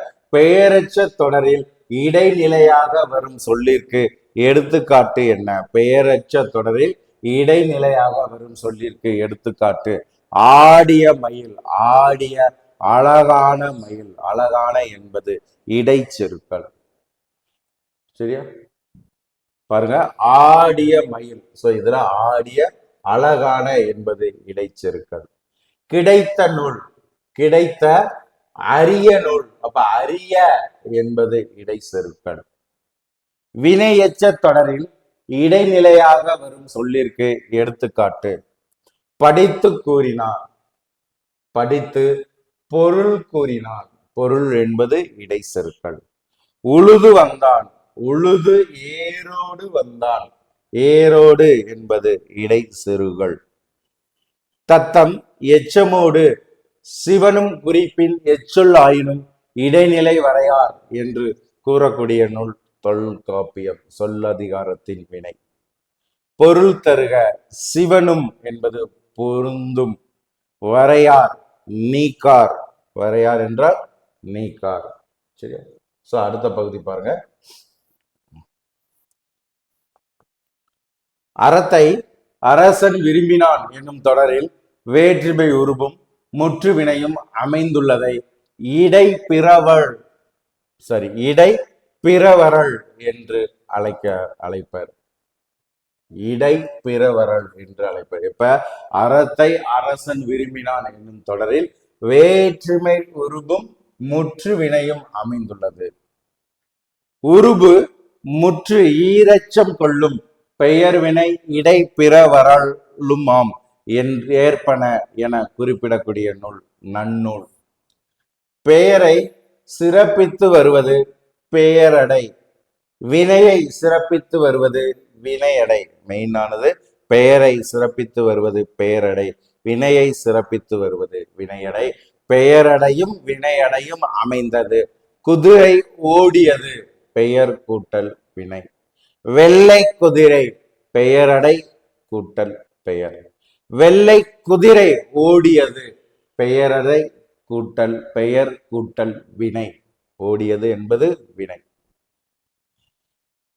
வெள்ளை குதிரை விரைவாக ஓடியது பெயரடை கூட்டல் பெயர் கூட்டல் வினையடை கூட்டல் வினை. சோ ஒரு வினையை சிறப்பித்து கூறுவது வினையடை, பெயரை சிறப்பித்து கூறுவது பெயரடை. சோ இதை பார்த்தாலே ஈஸியா நம்ம ஒர்க் அவுட் பண்ணிடலாம். தடுமாறு தொழில் பெயருக்கு 2 3 கடிநிலை இல்லவே பொருள் வயினான என குறிப்பிடக்கூடிய நூல் தொல்காப்பியம். சொல்ல அதிகாரத்தினுடைய மயங்கியல், வேற்றுமை மயங்கியல். இரு வகையில் பொருள் மாற்றமுடையதாக அமையும் தொடருக்கு எடுத்துக்காட்டு தருக. இரு வகையிலும் பொருள் மாற்றமுடையதாக இருக்கும். அப்படி அமையக்கூடிய தொடருக்கு எடுத்துக்காட்டு புலிகொள் யானை. குறிப்பிட்ட ஒரு மொழியில் உள்ள பேச்சு ஒலிகளை குறிப்பது ஒலி அணியியல். ஒலி அணியல் ஒலி அணியல். ஒரு மொழியில் பொருள் வேறுபாட்டை உணர்த்தக்கூடிய மிகச் சிறிய ஒலி கூறு ஒளியன் எனப்படும். ஒளியன் என்று அழைக்கப்படுகிறது. இந்த ஒளியனுக்கு எடுத்துக்காட்டு என்ன? அடுத்து நம்ம பார்க்கக்கூடியது இந்த ஒளியனுக்கான எடுத்துக்காட்டு. ஒளி அணியலுக்கான எடுத்துக்காட்டு. ஒளி அணியலுக்கு எடுத்துக்காட்டு பட்டம் சட்டம்.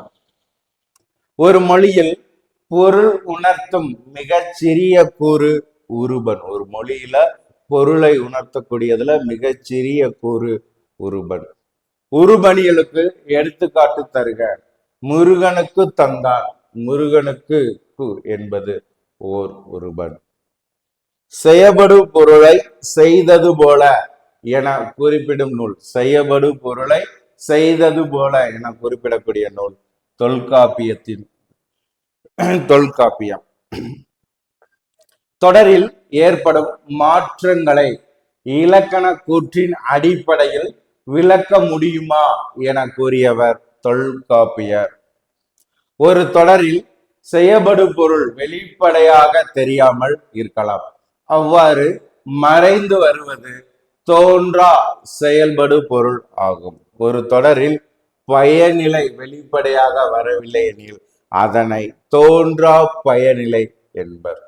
இந்த தோன்றா பயனிலைக்கு எடுத்துக்காட்டு என்ன? எனக்கு பசி இருக்கிறது என்று இருக்கணும். எனக்கு பசின்னு. எங்கள் வீட்டிற்கு அருகில் ஒரு கோவில் இருக்கிறதுன்னு வரணும். சோ அதனால இது தோன்றா பயனிலை. முக்காலத்தும் இருக்கும் ஒரு பொருளை விளக்கும் போது அத்தொடரில் வினைமுற்று செய்யும் என்னும் வாய்ப்பாட்டில் அமைத்தல் வேண்டும் என வினையியலில் குறிப்பிட்டவர் தொல்காப்பியர். முக்காலத்துக்கும் பொருத்தமுடைய வினைமுற்றுக்கு எடுத்துக்காட்டு தருகனா நீர் குளிரும், மழை நிற்கும், ஞாயிறு தோன்றும், ஐப்பசி மாதத்தில் அடைமழை பெய்யும், நூலகம் காலை 9 மணிக்கு திறக்கும். நூலகம் காலை 9 மணிக்கு திறக்கும். நல்லா கவனிங்க. முக்காலத்திற்கும் பொருத்தமுடைய வினைமுற்றுக்கு எடுத்துக்காட்டு தருக. சோ முதல்ல பாருங்க, நீர் குளிரும், மழை நிற்கும், ஞாயிறு தோன்றும், ஐப்பசி மாதத்தில் அடைமழை பெய்யும், நூலகம் காலை 9 மணிக்கு திறக்கும். முன்னிலை காலமும் தோன்றும், இயற்கை எம்முறை சொல்லு நிகழும் காலத்து மெய்நிலை பொது சொல் கிளத்தல் வேண்டும் என்று குறிப்பிடக்கூடிய நூல் தொல்காப்பியம். வினைமுற்று சொற்கள் 2 வகைப்படும். ஒன்று தெரிநிலை வினைமுற்று, குறிப்பு வினைமுற்று. ஒரு செயலை தெளிவாக தெரிவிக்கக்கூடிய வினை சொல் தெரிநிலை வினைமுற்று. எடுத்துக்காட்டு, நடந்தான், செய்பவன், எழுதினான். செயல் செய்பவரை வெளிப்படையாக காட்டி செயலையும் காலத்தையும் குறிப்பாக தெரிவித்து நிற்கக்கூடிய வினை சொல்லானது குறிப்பு வினைமுற்று. இவன் பொன்னன். ஒரு பொருளில் இயற்பெயர் அதனை குறிக்காமல் அதனோடு தொடர்புடைய மற்றொரு பொருளுக்கு ஆகி வருவது ஆகு பெயர் ஆகும். மற்றொன்றுக்கு ஆகி வருவது ஆகு பெயர். தமிழில் ஆகு பெயர் தொடரியல் தொடர்புடையதாக உள்ளது. இலக்கணத்துடன் பெயர்கள் தொடரியலிலிருந்து வருவிக்கப்படுவதானால் அவற்றை வேற்றுமை மயங்கியலில் அமைத்தவர் தொல்காப்பியர். கருத்தை வெளிப்படுத்தும் வகையில் தொடர்கள் எத்தனை வகையாக அமைக்கப்பட்டுள்ளதுன்னா 4 வகைகளாக அமைக்கப்பட்டுள்ளது. கருத்தை வெளிப்படுத்துவதற்கு தொடர்கள் 4 வகையாக அமைக்கப்பட்டுள்ளது. அவை செய்தி தொடர் 1, 2 வினா தொடர், 3 விளைவு தொடர், 4 உணர்ச்சி தொடர் என்று 4 வகையாக உருவாக்கப்பட்டுள்ளது. கட்டளை, வாழ்த்துதல், வைதல், வேண்டுதல் ஆகியவற்றில் வரக்கூடிய தொடரானது விளைவு தொடர். வியப்பு, துன்பம், அவலம், மகிழ்ச்சி ஆகியவற்றில் வரக்கூடிய தொடர் உணர்ச்சி தொடர். தனிநிலை, தொடர்நிலை, கலவை தொடர்கள் என்ன ஆங்கில இலக்கண அமைப்பை ஒற்றி கூறுவது தொடர் அமைப்புகள் ஆகும். தொடர் அமைப்புகள் ஓர் எழுவாய் அல்லது ஒன்றுக்கு மேற்பட்ட எழுவாய்கள் ஒரு பயனிலையை கொண்டு முடிவது. மிக முக்கியமானது. ஓர் எழுவாய் அல்லது ஒன்றுக்கு மேற்பட்ட எழுவாய் ஒரு பயனிலையை கொண்டு முடிவது தனிநிலை தொடர் என்று அழைக்கப்படுகிறது. ஓர் எழுவாய் பல பயனிலைகளை கொண்டு முடிவது தொடர்நிலை தொடர் என்று அழைக்கப்படுகிறது. அப்ப ஒரு பயனிலை ஒரு எழுவாய் அல்லது ஒன்றுக்கு மேற்பட்ட எழுவாய்னா தனிநிலை தொடர். ஒரு எழுவாய் பல பயனிலைகள்னா தொடர்நிலை தொடர். பல தொடர்கள் கலந்து ஒரே தொடராக வருவது கலவை தொடர். ஒரு தொடரை மற்றொரு தொடராக மாற்றும் போது சொற்கள் மாற்றம் அடைகின்றன. இது வினை சொற்கள் ஆகும். வினை மாற்றம் பெற்ற வினை தொடர்கள். பூங்குழி யாழ் மீட்டினால் செய்வினை தொடர். யாழ் பூங்குழலியால் மீட்டப்பட்டது செயபாட்டு வினை தொடர். தமிழ் அழகன் கல்வி கற்றான் தன்வினை தொடர். தமிழ் அழகன் கல்வி கற்பித்தான் பிறவினை தொடர். கலைச்செல்வி நேற்று வந்தாள் உடன்பாட்டு வினை தொடர்.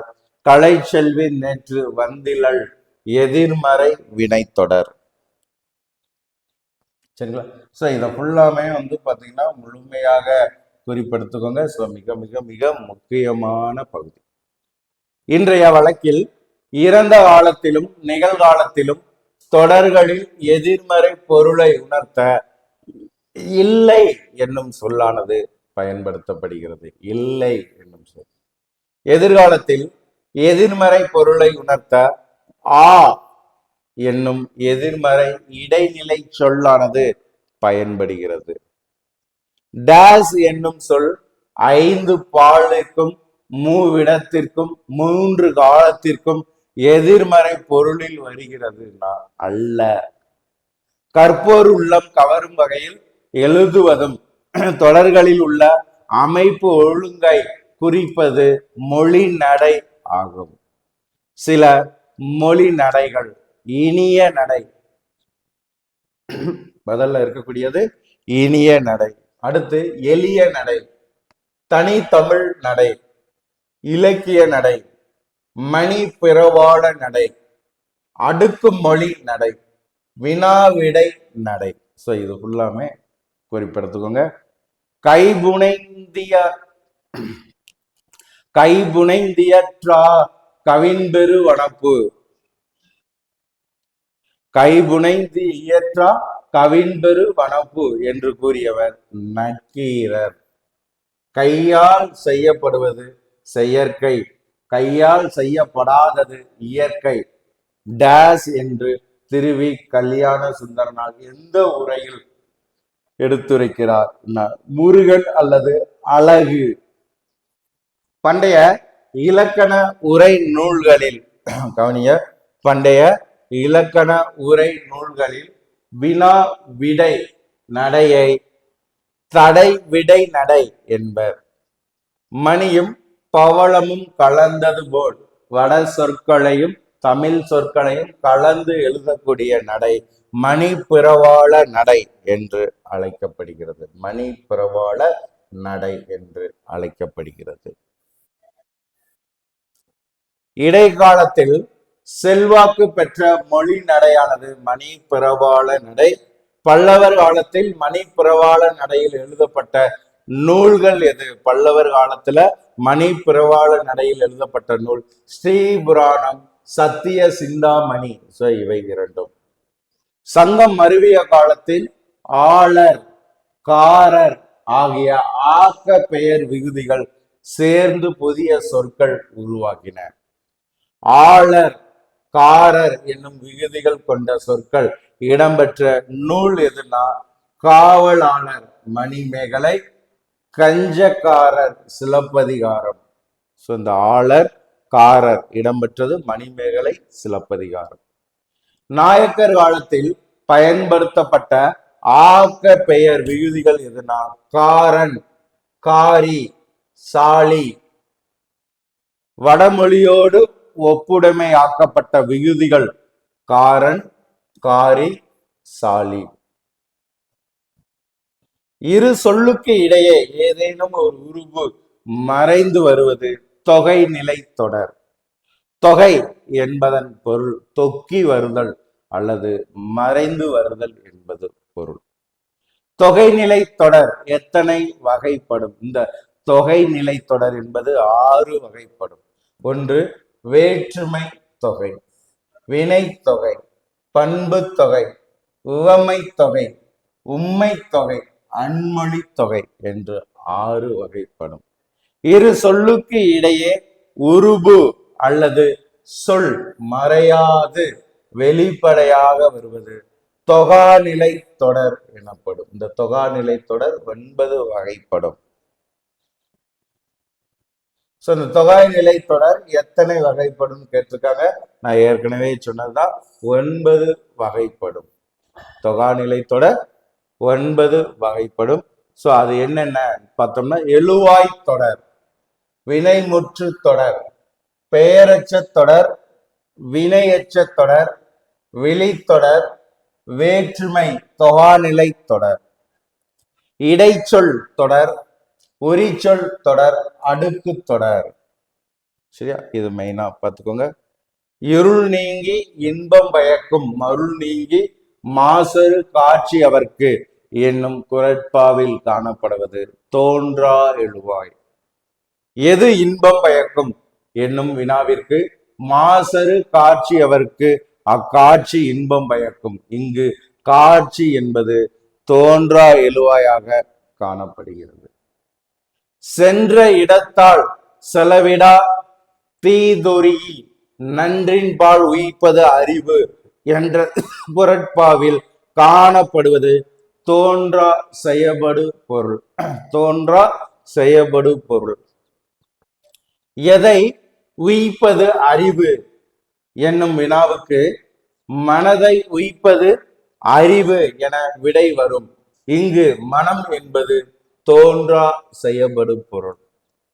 கெடுப்பதுவும் கெட்டாருக்கு சார்வாய் மற்றாங்கே எடுப்பதுவும் எல்லாம் மழை என்னும் குரட்பாவில் காணப்படக்கூடியது தோன்றா பயனிலை. கெடுக்க வல்லதும் மழை, காக்க வல்லதும் மழை.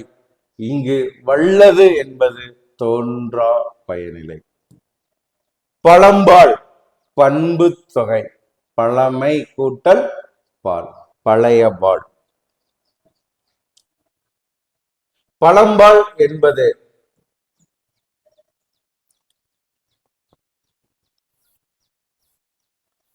பழம்பால் என்பது உம்மை தொகை, பழமும் பாலும். சிறை கோட்டத்தில் வேலை ஒளிந்த வேளையில் தொல்காப்பியத்தை படித்து படித்து என் தொல்லையெல்லாம் மறந்தேன், வள்ளுவர் குரல் படித்து உள்ளம் தழைத்தேன் என்று கூறியவர் யார்னா வாகு சிதம்பரனார். சிலம்பரசன் அரசு பள்ளியில் படிக்கிறார், அவன் தம்பியும் அதே பள்ளியில் படிக்கிறான். சோ இந்த தொடர் அமைப்பு என்ன கேட்டீங்கன்னா இயற்பெயர் சுட்டு பெயர். செலியன் காலை எழுந்து நூல் படித்து உணவு உண்டு பள்ளிக்கு சென்றான். சோ இந்த தொடர்ல அடுக்கி வந்திருப்பது என்பது வினை எச்சங்கள். வண்ண சினை சொல்லை குறிக்காத தொடர் கீழே கொடுத்திருக்கக்கூடியதுல 4ல எதுனா அழகிய மரம். பாடும் குயில் இப்பெயரச்ச தொடரில் இடையில் வருவதற்கு பொருத்தமான சொல்லை தேர்ந்தெடுக. என்ன? மெல்லிய. அடுத்து பொருள் தருக. குவளம் என்பதன் பொருள் உலகம். குவளையம். குவளையம் இதனுடைய பொருள் உலகம். உலகம் என்னும் பொருளை தரக்கூடிய சொற்கள் வேற என்னென்ன இருக்குது? உலகம் என்று பொருள் தரக்கூடிய சொற்கள் வேற என்னென்ன இருக்குது என்று சொல்லி பார்க்கும் பொழுது முதல்ல பாத்தீங்கன்னா வையம், ஞாலம், புவி, புவனம், அகிலம், அண்டம், பார், தரணி, பூமி. இது ஃபுல்லாமே உலகம் என்பதை பொருள் தரக்கூடிய சொல். ஒரு மொழியில் உள்ள எல்லா சொற்களையும் அகர வரிசையில் அமையும்படி தொகுத்து விளக்கக்கூடிய நூலானது அகராதி. அகர வரிசையில் அமையும்படி தொகுத்து கூறுவது அகராதி. அகராதியை அகர முதலி என்றும் அழைப்பர். யாருடைய காலத்தில் தமிழில் சொல்லுக்கு சொல் பொருள் விளக்கம் செய்யும் முறை தொடங்கப்பட்டது? யாருடைய காலத்தில் தமிழில் சொல்லுக்கு சொல் பொருள் விளக்கம் செய்யும் முறை தொடங்கப்பட்டதுன்னா தொல்காப்பியர் காலத்தில். எந்த இயலில் தொல்காப்பியர் பல சொற்களுக்கு பொருள் விளக்கம் தந்துள்ளார்? எந்த இயலில் தொல்காப்பியர் பல சொற்களுக்கு பொருள் விளக்கம் தந்துள்ளார்னா உயிரியல். உரியியல். செழுமை வளனும் கொழுப்பும் ஆகும் எனும் நூற்பா மூலம் எளிதாக பொருள் விளக்கம் தந்தவர் தொல்காப்பியர். தமிழில் முதலாக அகராதி என்ற சொல்லை பயன்படுத்திய நூல் அகராதி நிகண்டு. 1594 ஆண்டு. 1594 ஆண்டு தமிழில் முதலில் அகராதி என்ற சொல் பயன்படுத்தப்பட்டது. அகராதி நிகண்டு என்ற நூலின் ஆசிரியர் யார்? அகராதி நிகண்டு என்னும் நூலின் ஆசிரியர் ரேவண சித்தர். இந்த ரேவண சித்தர் வாழ்ந்த ஊர் எதுனா சிதம்பரம். நிகண்டு என்னும் வட சொல்லுக்கு தமிழில் வழங்கும் பொருள் சொற்றொகை தொகுப்பு அகராதி. தொகை அகராதி, தமிழ்பா அகராதி. சரியா? தொகை அகராதி, தமிழ்பா அகராதி. தொகுதி கூட்டம். சோ இது ஃபுல்லாமே சொற்றொகை.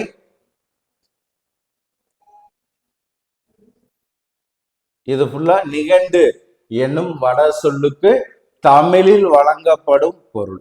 நிகண்டு என்ற வட சொல்லுக்கு தமிழில் வழங்கக்கூடிய பொருள் என்ன கேட்டாங்கன்னா, ஒன்று என்னது, சொற்றொகை, தொகுப்பு அகராதி, அதே மாதிரி பாத்தீங்கன்னா தொகை அகராதி, தமிழ்பா அகராதி, தொகுதி கூட்டம். தமிழில் உள்ள சொற்களை பல்வேறு பகுப்புகளுக்கு உட்படுத்தி அவற்றிற்குரிய பொருளை பாடல் வடிவில் தந்தவை நிகண்டுகள் ஆகும். முதலில் தோன்றிய நிகண்டு சேந்தன் திவாகரம் நிகண்டு. நிகண்டு நூல்களில் சிறந்ததாக கருதப்படக்கூடிய நூல் சூடாமணி நிகண்டு. விலங்குகளின் இளமை பெயரை அறிய பயன்படக்கூடிய நூலானது சூடாமணி நிகண்டு. விலங்கின் இளமை பெயர்கள் என்ன? பரல், பிள்ளை, குட்டி, குளவி, பார்ப்பு, குருளை, கன்று, மரி, போதகம். சதுரகராதியை உருவாக்கியவர் வீரமாமுனிவர். வீரமாமுனிவர் எந்த நாட்டை சேர்ந்தவர்? இத்தாலி. வீரமாமுனிவரின் இயற்பெயர் என்ன? Constantine Joseph Beschi. வீரமாமுனிவர் சதுர அகராதியினை தொகுத்த ஆண்டு 1732. சதுர் என்பதன் பொருள் 4. சதுர் என்பதன் பொருள் 4. சதுர் அகராதி என்ற நூலில் பெயர், பொருள், தொகை, தொடர் என்னும் வரிசையில் 4ஆக பகுத்து சொற்களுக்கு பொருள் விளக்கம் தந்தவர் வீரமாமுனிவர். அப்ப சதுர் என்றால் பெயர், பொருள், தொகை, தொடர் என்று 4 வரிசையில் பகுத்து கூறியுள்ளார். வீரமாமுனிவரை பின்பற்றி ஐரோப்பியர் பலர் தமிழ் அகராதிகளை உருவாக்கியுள்ளனர். வீரமாமுனிவரை பின்பற்றி வந்த ஐரோப்பியர்களில் குறிப்பிடத்தக்கவர் யார்? பெப்ரிசியஸ், ராட்லர், வின்சுலோ, பெர்சிவல், ஜியு போப். சென்னை பல்கலைக்கழகத்தால் வெளியிடப்பட்ட அகராதியில் குறிப்பிடத்தக்கது தமிழ் பேரகராதி, தமிழ் லெக்சிகன். எந்த அகராதியில் சொல்லுக்கான விளக்கங்கள் 7 கூறுகளாக கொடுக்கப்பட்டுள்ளது? 7 கூறுகளாக கொடுக்கப்பட்டுள்ளதுன்னா தமிழ் பேரகராதி. தமிழ் பேரகராதியினுடைய அந்த 7 கூறுகள் என்ன? 1 சொல், முதல்ல இருக்கக்கூடியது சொல். 2 சொல்லின் ஆங்கில ஒலிபெயர்ப்பு, இலக்கண பாகுபாடு, சொல்லின் தோற்றம், இன சொற்கள், தமிழிலும் ஆங்கிலத்திலும் சொல்லுக்குரிய பொருள், சொற்பொருளுக்கேற்ற இலக்கிய மேற்கோள்கள். இந்த 7மே செய்திகளை தொகுத்து தரும் பார்வை நூல்களைத்தான் டேஸ் என்கிறோம். செய்திகளை தொகுத்து தரக்கூடிய பார்வை நூல்களை நாம் டேஸ் என்று அழைக்கிறோம், கலை களஞ்சியம் என்று அழைக்கிறோம். புலவர்கள் பழம்பெரும் இலக்கியங்கள், இலக்கிய கதை மாந்தர்கள், கோவில்கள் ஆகியன பற்றி விவரங்களும் செய்திகளும் நிறைந்த கலை களஞ்சியம் என்பது அபிதான சிந்தாமணி. ஒரு மொழியின் சொல் வழங்காட்டும் கண்ணாடி என்று அழைக்கப்படுவது அகராதி. அடுத்து அகராதி, அதனுடைய ஆசிரியர். அகராதியின் பெயர்கள், ஆசிரியர். சதுரகராதியின் ஆசிரியர் வீரமாமுனிவர். தமிழ் ஆங்கில அகராதி பெப்ரிசியஸ். பட அகராதி ராமநாதன். தமிழ் சொற்பிறப்பியல் ஒப்பியல் அகராதி ஞான பிரகாச அடிகள். திராவிட சொற்பிறப்பியல் அகராதி பரோ எமினோ. பழமொழி அகராதி பெர்சிவல். அகராதியின் வகைகள்: சிறுவர்களுக்கான அகராதிகள், எதுகை மோனை அகராதிகள், மரபு தொடர் அகராதிகள், வட்டார வழக்கு அகராதிகள், கலை சொல் அகராதிகள், பழமொழி அகராதிகள், மேற்கோள் அகராதிகள், ஒரு பொருட் பன்மொழி அகராதிகள், எதிர் சொல் அகராதிகள். சரிங்களா? எதிர் சொல் அகராதிகள். அடுத்து பார்க்கும்போது ஒளி குறிப்பு அகராதிகள், ஒழிப்பு அகராதிகள், வணிக சொல் அகராதிகள், கணினி சொல் அகராதிகள், மருத்துவ சொல் அகராதிகள், அலுவலக பயன்பாட்டு சொல் அகராதிகள், ஆட்சி மொழி அகராதிகள், இணைய அகராதிகள், பொறியியற் சொல் சார்ந்த அகராதிகள், தத்துவம் சார் அகராதிகள், சமய கருத்து சார்ந்த அகராதிகள், இலக்கியவியல் சார்ந்த அகராதிகள், அயர் சொல் அகராதிகள் என்று அகராதிகளின் வகைகள் நீண்டு போகும். நிகண்டுகளும் பெயர்களும் அவற்றின் ஆசிரியர்களும். திவாகரம் நிகண்டு திவாகர், பிங்கள நிகண்டு பிங்களர், சூடாமணி நிகண்டு மண்டல புருடர், அகராதி நிகண்டு சிதம்பர ரேவண சித்தர், கயாதர நிகண்டு கயாதரர், உரி சொல் நிகண்டு காங்கேயர். சோ இது ஃபுல்லா நிகண்டுகளின் ஆசிரியர்கள். சரஸ்வதி மகால் நூலகம் அமைந்துள்ள இடம் எது? சரஸ்வதி மகால் நூலகம் அமைந்துள்ள இடம் தஞ்சாவூர். நிகண்டு என்பதன் பொருளை தராத சொல் எது? சோ இங்க 4 கொடுத்திருக்கோம். சோ இந்த 4ல நிகண்டு என்பதன் பொருள் தராத சொல் இணைய அகராதி.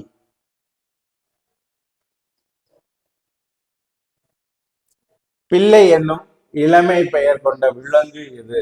அணில். நிலவு என்னும் பொருள் தராத சொல், நிலவு என்ற பொருள் தராத சொல் 3மே பொருள் தரக்கூடியது. சோ அப்ப ஆப்ஷன் டி. சதுர அகராதியின் சொல் பொருள் விளக்க வரிசை முறை என்ன? சதுர அகராதியின் சொல் பொருள் விளக்க பெயர், பொருள், தொகை, தொடர். அடுத்து மொழிபெயர்ப்பு கலை. அடுத்த படம். ஒரு மொழியில் இருக்கின்ற செய்தியை வேறு மொழிக்கு மாற்றுவது மொழிபெயர்ப்பு. பிற மொழி சாத்திரங்களை தமிழ் மொழியில் பெயர்த்தல் வேண்டும் என்று கூறியவர் மகாகவி சுப்பிரமணிய பாரதியார். ஒரு பாடலை மொழிபெயர்க்க வேண்டுமெனில் அப்பாடல் இடம்பெற்றுள்ள மொழிதான் முதல் மொழி எனப்படும். இந்த முதல் மொழியை மூல மொழி, தருமொழி என்றும் அழைப்பர். முதல் மொழி பாடலை எந்த மொழிக்கு மொழிபெயர்க்க போகிறோமோ அதனை இரண்டாவது மொழி என்கிறோம். இரண்டாவது மொழியை எவ்வாறு அழைப்பர்னா பெருமொழி அல்லது இலக்கு மொழி என்று அழைப்பர். பெருமொழி அல்லது இலக்கு மொழி என்று அழைப்பர். நிகர் என்பதன் பொருள் நேரான அல்லது ஒப்பான என்று பொருள். டிரான்ஸ்லேட்சியோ டிரான்ஸ்லேஷன்ஷோ என்னும் சொல் எந்த சொல்லில் இருந்து பெறப்பட்டது? லத்தீன். டிரான்ஸ்லேஷன்ஷோ தமிழாக்கமானது கொண்டு செல்லுதல். மொழிபெயர்க்கும் செயலில் 4 வகைகள் என்ன? தழுவல், சுருக்கம், மொழியாக்கம், நேர்மொழி பெயர்ப்பு. நேரடியாக மொழிபெயர்க்காமல் மூல மொழி செய்திகளை புரிந்து கொண்டு தழுவி எழுதுவது தழுவல் எனப்படும். இந்த தழுவலுக்கு எடுத்துக்காட்டு வால்மீகி ராமாயணத்தை தழுவி தமிழ் பண்பாட்டிற்கு ஏற்றாற்போல் கம்பர் எழுதிய ராமாயணம். படைப்பை சுருக்கி அறிமுகப்படுத்தப்படக்கூடிய நிலை சுருக்கம். கருத்து சிதையாமை, கோவை ஆகியனவற்றை அடிப்படையாக கொண்டு கொஞ்சம் கட்டுப்பாடின்றி எழுதக்கூடிய முறை சுருக்கம். ஒரு கவிதையை கவிதையாகவும் உரைநடையாகவும் மொழிபெயர்க்கப்படுவது மொழியாக்கம். மூல மொழி செய்தியிலிருந்து சிறிதும் வலுவாமல் மொழிபெயர்ப்பது நேரடி மொழிபெயர்ப்பு ஆகும். நேரடி மொழிபெயர்ப்பு. மொழிபெயர்ப்பு பற்றி விளக்கி கூறும் பழந்தமிழ் நூல் எதுனா தொல்காப்பியம். மரபு நிலை அறிந்து அந்த மொழி வழக்கு ஏற்றாற்போல் மரபு நிலை அறிந்து அந்த மொழி வழக்குக்கு ஏற்றாற்போல் மொழிபெயர்க்க வேண்டும் என குறிப்பிட்டவர் தொல்காப்பியர். வடமொழியில் இருக்கின்ற சிறப்பு எழுத்துக்களை நீக்கிவிட்டு தமிழ் எழுத்திலேயே எழுத வேண்டும் என்றும், வட சொல்லின் வடிவம் சிதைந்தாலும் வடமொழி சொல்லாகவே கருத வேண்டும் என்றும் கூறியவரும் தொல்காப்பியர். வருஷம் என்னும் வடமொழி சொல்லிற்கு நேரடியான தமிழ் சொல் ஆண்டு. மொழிபெயர்ப்பில் முதன்மையானது பொருள் பொருத்தப்பாடு. பிரசங்கம் பிரச்சாரம் என்னும் இரு வட சொல்லிற்குரிய தமிழ் சொல் என்ன? பிரசங்கம் சொற்பொழிவு, பிரச்சாரம் பரப்புரை. வடசொல் தமிழ் அகரவரிசை சுருக்கம் என்னும் நூலின் ஆசிரியர் யார்? நீலாம்பிகை அம்மையார். ஸோ அடுத்து பாருங்க தமிழாக்கம். ஒவ்வொன்றும் கொடுத்துருக்குறோம். ஸோ அப்படியே பார்த்தீங்கன்னா ஃபிஷ் சீட் மீன் குஞ்சு, ஹைகோர்ட் பெஞ்ச் உயர் நீதிமன்ற அமர்வு, குளோசரி அருஞ்சொல் அகரமுதலி, ட்ரைன்டு ஸ்டாஃப் பயிற்சி பெற்ற அலுவலர், ட்ரைனர், ட்ரைனிங் ஸ்டாஃப் பயிற்சி தரும் அலுவலர். ஸோ அப்படியே கொடுத்துருக்கக்கூடியதுல ஒவ்வொன்றுக்குமே பார்த்துக்கோங்க. லக்ஷ்மண் என்ற பெயரை இலக்குவணன் என்று மொழிபெயர்ப்பு செய்தவர் யார்? கம்பர். எந்த நூல்லனா தன்னுடைய கம்ப ராமாயணத்துல வடமொழி சொல்லை நீக்கி தூய தமிழில் பெயரை சூட்டியவர். கிரேக்க மொழியில் அரிஸ்டாட்டில் எழுதிய நூல் பாத்தீங்கன்னா தமிழ்ல கவிதையியல் என மொழிபெயர்த்தவர் பொயட்டிஸ். பொயட்டிஸ் என்ற தமிழில் மொழிபெயர்த்தவர் பேராசிரியர் மணவாளன். கிரேக்க கலை சொற்கள் மிகவும் பழமையானவாக இருந்தாலும் மிகவும் ஆழமானவை எனவும் அதற்கு ஏற்ற வடிவம் தமிழில் இல்லை எனவும் கூறியவர் பேராசிரியர் மணவாளன். கதை மாந்தர்களையும் அவர்களின் பண்புகளையும் குறிக்கக்கூடிய ஒரே சொற்கள் என்ன பாத்தீங்கன்னா கிரேக்கத்துல எப்படி இருக்குது, ஆங்கிலத்துல எப்படி இருக்குது, கேரக்டர்ஸ் சொல்லுவோம். சரியா? சோ இதை மெயினா பார்த்துக்கோங்க. திருக்குறளை ஆங்கிலத்தில் மொழிபெயர்த்தவர் ஜியு போப். எந்த நிறுவனத்தின் சார்பில் திருக்குறளை 18 பேர் ஆங்கிலத்தில் சுருக்கமாக மொழிபெயர்த்துள்ளனர்னா மத்திய செம்மொழி நிறுவனம். ஜெர்மனிய மொழியில் திருக்குறளை மொழிபெயர்த்தவர் கார்ல் கிரவுன். மாண்டரின் சீன மொழியில் திருக்குறளை மொழிபெயர்த்தவர் கவிஞர் யூசி தைவான்.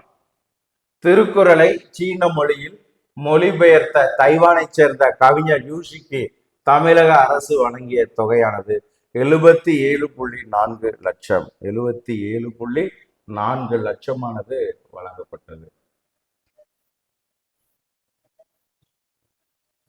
சோ அடுத்து பாத்தீங்கன்னா பழமொழி அதற்கு மொழிபெயர்ப்பு. ஷாரோ நெவர் கம் இன் சிங்கிள். பட்ட காலில் பிளே படும் கெட்ட குடியை கெடும். Adding fuel to the fire. எரிகின்ற கொள்ளியில் எண்ணெய் ஊற்றினார் போல. மொழிபெயர்ப்பின் சிக்கலுக்கான காரணங்கள் மொத்தம் 9 காரணங்களுக்கு. மொழிபெயர்க்கும் போது ஏற்படக்கூடிய சிக்கலுக்கான காரணம் மொழியின் தனித்தன்மை. முதல்ல இருக்கக்கூடியது மொழியினுடைய தனித்தன்மை. இரண்டாவது தொடர் அமைப்பு மாறுபாடு, பண்பாட்டு இடைவெளி, உறவுமுறை சிக்கல், மரியாதை வழக்கு, இடக்கரடக்கல், மொழியியல் சிக்கல், ஒரு பொருள் பன்மொழி, பொருள் மயக்கம். சோ இது ஃபுல்லாமே இலக்கியங்கள் வாயிலாக. அடுத்து பாருங்க, இலக்கியங்கள் வாயிலாக கம்பனுடனும் இலக்கியங்கள் வாயிலாக கம்பனுடன் மில்டனையும் பாரதிதாசனுடன் வாட்ஸ்வர்த்தையும் ஒப்பிட்டவர் யார்? பேராசிரியர் மணவாளன். பாரதிதாசன் கார்ல் சாண்டர்பர்க் ஓர் ஒப்பாய்வு என்ற நூலை எழுதியவர் முனைவர் சண்முக செல்வ கணபதி. பண்டைய தமிழ் பாடல்களை கிரேக்கம் உட்பட பல்வேறு நாட்டு வீர உணர்ச்சி கவிதைகளுடன் ஒப்பிட்டு தமிழ் ஹீரோனிக் பொயட்ரி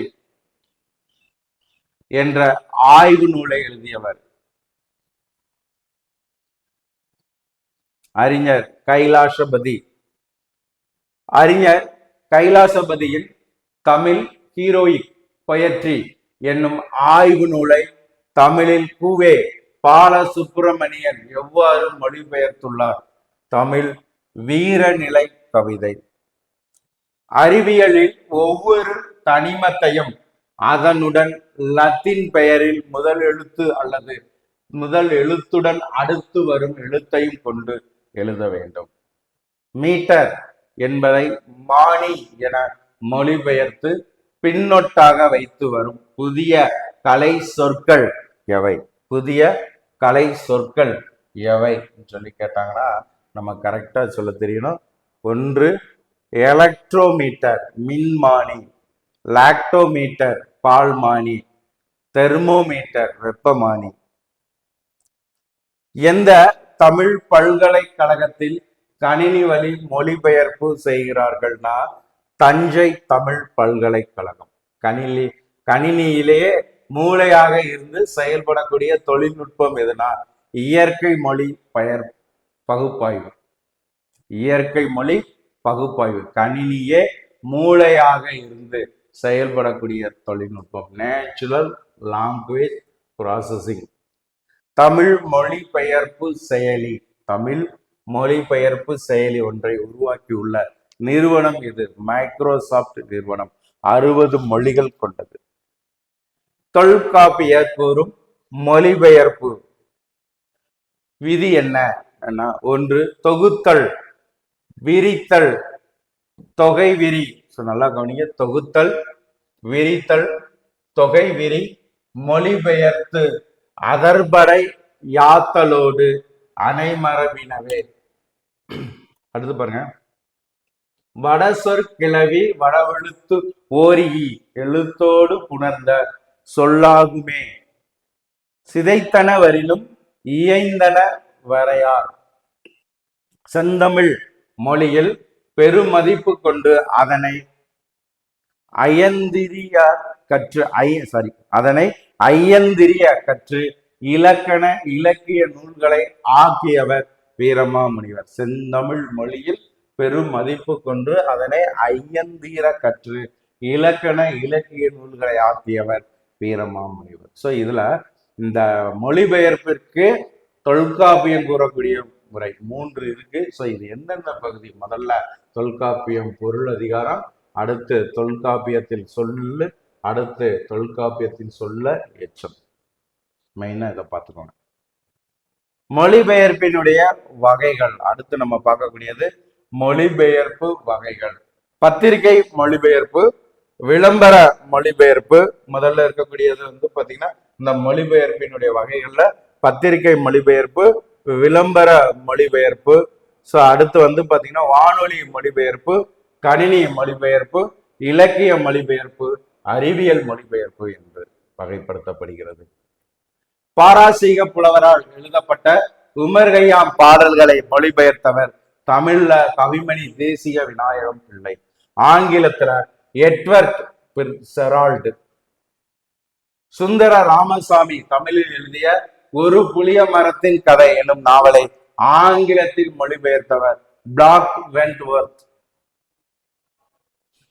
சூத்திரகரின்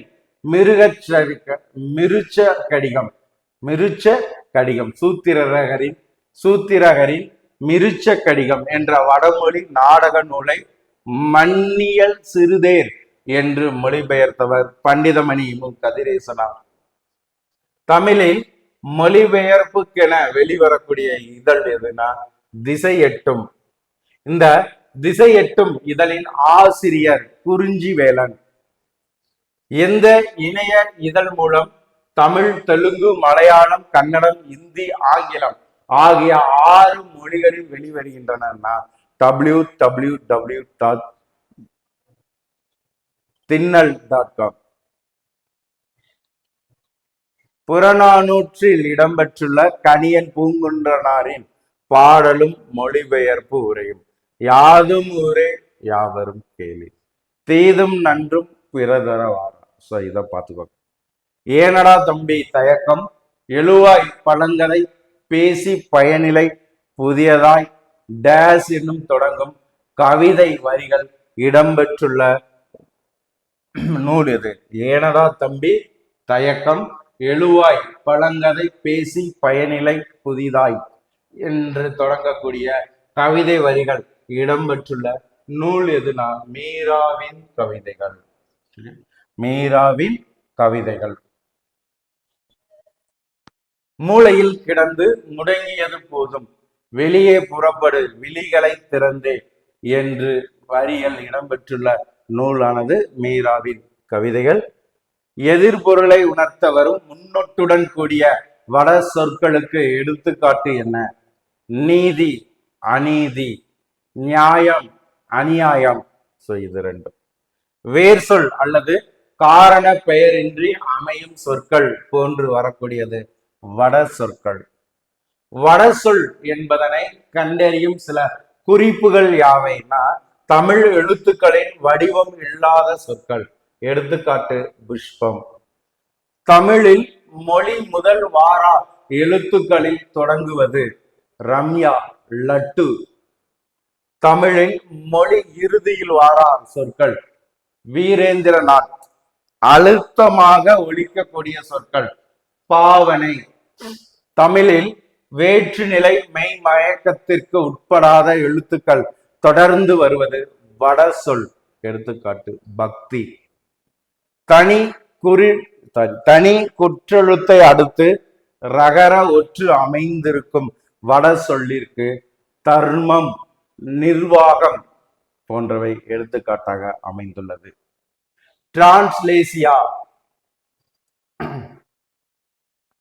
டிரான்ஸ்லேசியா என்னும் சொல் இடம்பெற்றுள்ள மொழி எது?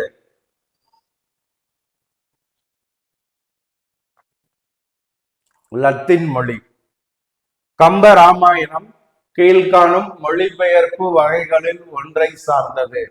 கம்ப ராமாயணம் என்பது கீழ்காணும் எந்த மொழிபெயர்ப்பு வகைகளில் ஒன்றாக காணப்படுகிறது? என்ன? தழுவல். சரியா? தழுவல். Option D. ஆப்ஷன் டி, தழுவல். மொழியாக்கத்திற்கு எடுத்துக்காட்டாக அமையாத பெயரை தேர்வு செய்க. மொழியாக்கத்திற்கு எடுத்துக்காட்டாக அமையாதது கனக சுப்புரத்தினம், பாரதிதாசன்.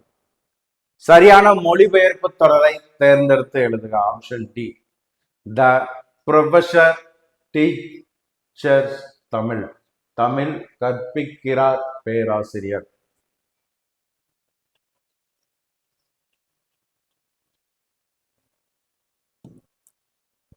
சரியாக பொருந்தியுள்ள விடை குறிப்பை தேர்வு செய்க. சரியாக பொருந்தியுள்ள விடை குறிப்பை தேர்வு செய்க. சோ நல்லா கவனிங்க.